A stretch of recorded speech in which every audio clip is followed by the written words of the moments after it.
Assalamualaikum warahmatullahi wabarakatuh. Selamat pagi untuk anak-anak semua. Hari ini kita akan belajar matematika tentang penaksiran. Baik, langsung kita lihat saja materinya.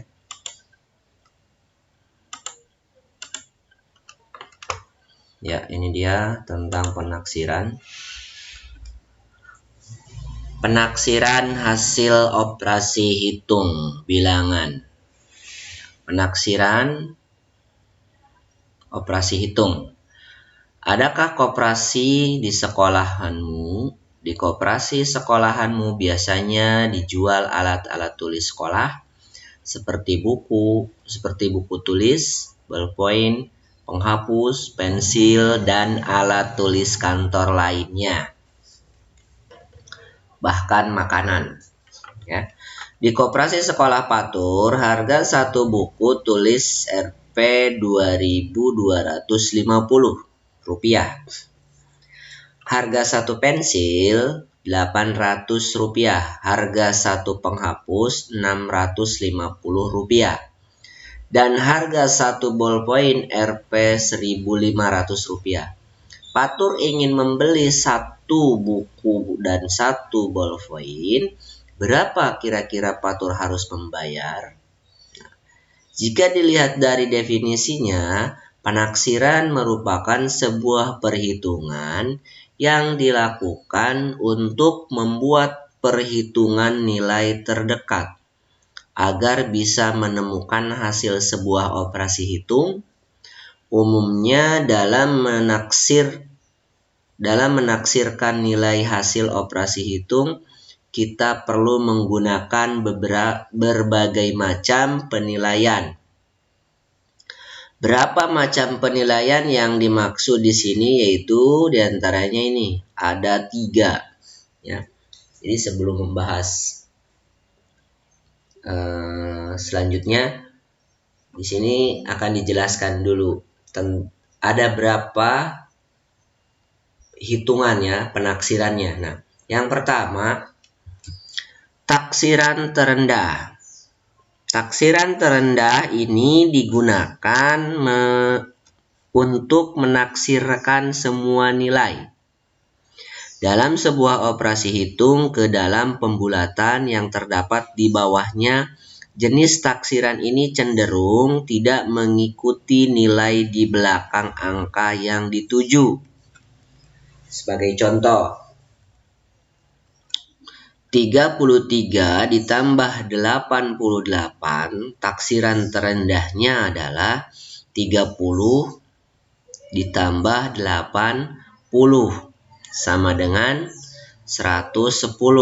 Nah, jadi awalnya 33, misalkan 35 ditambah 87. Nah, ini tetap 30 ditambah 80, ya. Jadi namanya itu taksiran rendah. Taksiran rendah, ya. Contoh lagi misalkan 21 ditambah 25. Ini kalau taksiran kerendahnya adalah tetap 20 ditambah 20, ya. Tidak melihat angka belakangnya berapa. Kemarin kan kita pembulatan melihat angka itu lebih dari 5 dibulatkan ke atas, kurang dari 5 dibulatkan ke bawah. Nah, ini taksiran ada 3 macam. Ada taksiran rendah, taksiran tinggi, dan taksiran terbaik. Nah, taksiran rendah ini tidak melihat angka yang ditujunya, ya, di belakangnya berapa. Seperti itu. Nah, yang kedua, taksiran tinggi. Taksiran tinggi sesuai dengan namanya. Untuk jenis taksiran yang kedua ini yaitu menaksirkan semua nilai dalam sebuah operasi hitung ke dalam pembulatan bilangan yang ada di atasnya. Untuk jenis taksiran yang kedua ini tidak mengikuti aturan nilai belakang yang dituju. Sebagai contoh, 79 ditambah 15 taksiran tingginya adalah 80 ditambah 20. Jadi dinaikkan ya. Kalau taksiran yang ini turun lah, anggap saja turun. Ya, kalau yang ini taksiran tinggi naik. Misalkan 85 ditambah 25. Ini 85 nanti jadi 90. Ya. 25-nya nanti jadi 30. Nah, seperti contoh seperti ini contohnya. Ya. 79 menjadi 80, dinaikkan taksirannya kalau taksiran tinggi.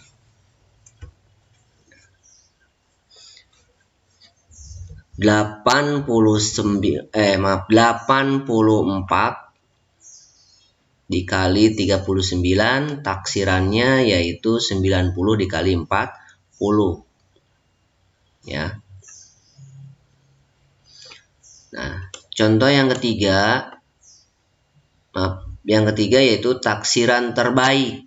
Nah, satu lagi jenis taksiran yang perlu kita pelajari yaitu taksiran terbaik. Jenis taksiran yang satu ini berfungsi untuk menaksirkan semua nilai dalam sebuah operasi hitung ke dalam pembulatan yang paling dekat.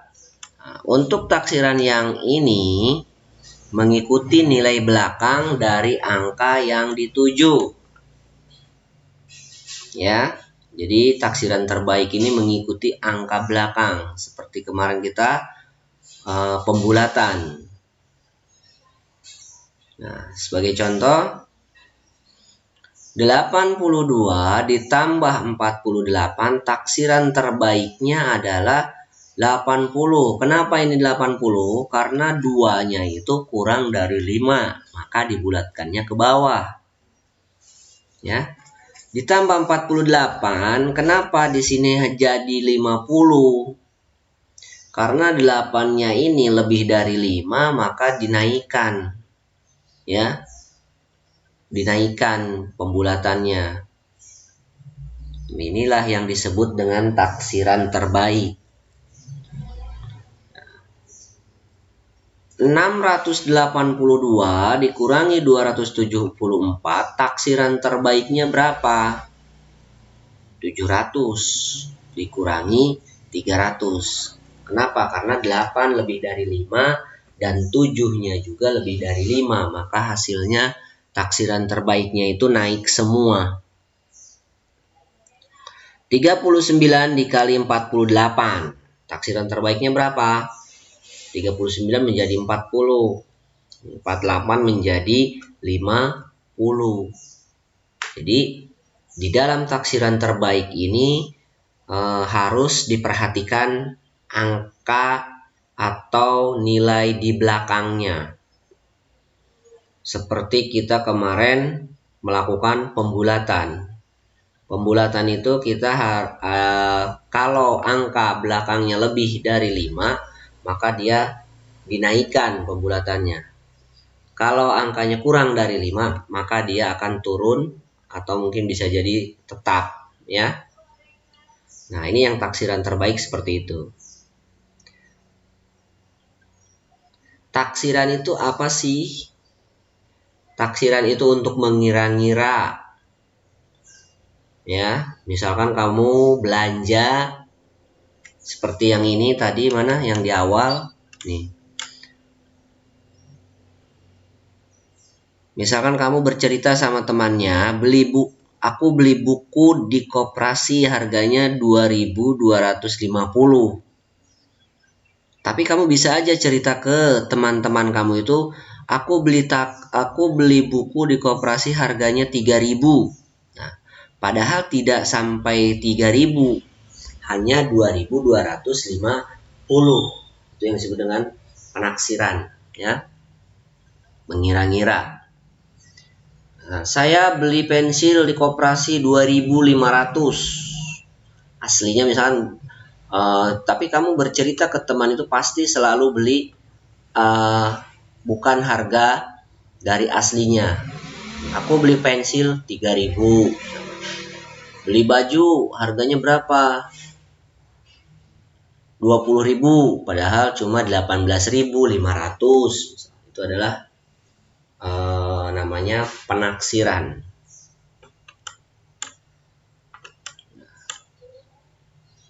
Di sini ada contoh-contoh yang lain ya.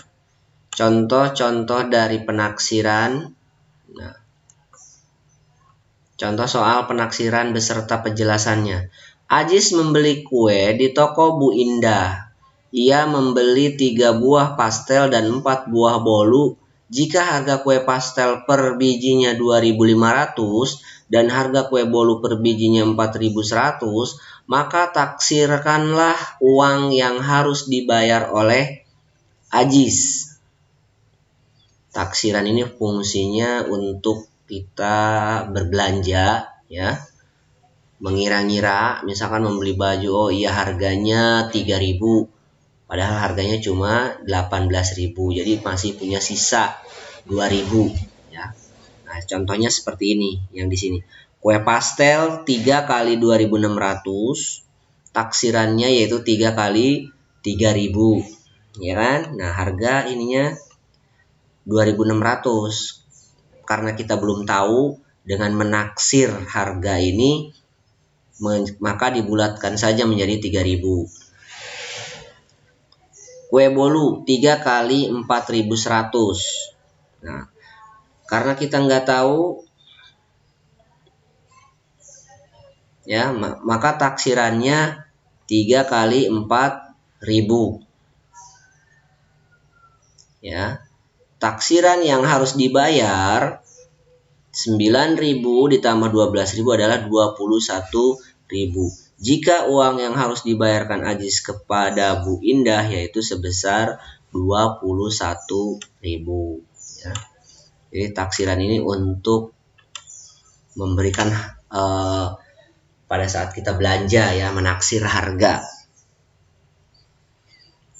Nah, di contoh yang selanjutnya yaitu caranya menaksir penjumlahan dalam puluhan terdekat. Menaksir penjumlahan dalam puluhan terdekat yaitu taksiran rendah 93 ditambah 28, yaitu taksirannya 90 ditambah 20. Ini adalah taksiran puluhan ya. Kalau yang ratusannya gimana? Ratusan, menaksir penjumlahan pada ratusan terdekat. 574 ditambah 339. Taksiran rendahnya 500 tambah 300. Taksiran tingginya 600 tambah 400. Taksiran terdekatnya 600 tambah 300. Jadi satu soal ini kamu bisa menuliskan 3 jenis taksiran langsung. Tuliskan taksiran terendahnya, taksiran tingginya berapa, taksiran terdekatnya berapa. Ya, seperti itu. Nah, yang ini juga sama. Ya, baik, itu saja materi hari ini. Kurang lebihnya mohon maaf. Billahi taufiq wal hidayah. Wassalamualaikum warahmatullahi wabarakatuh.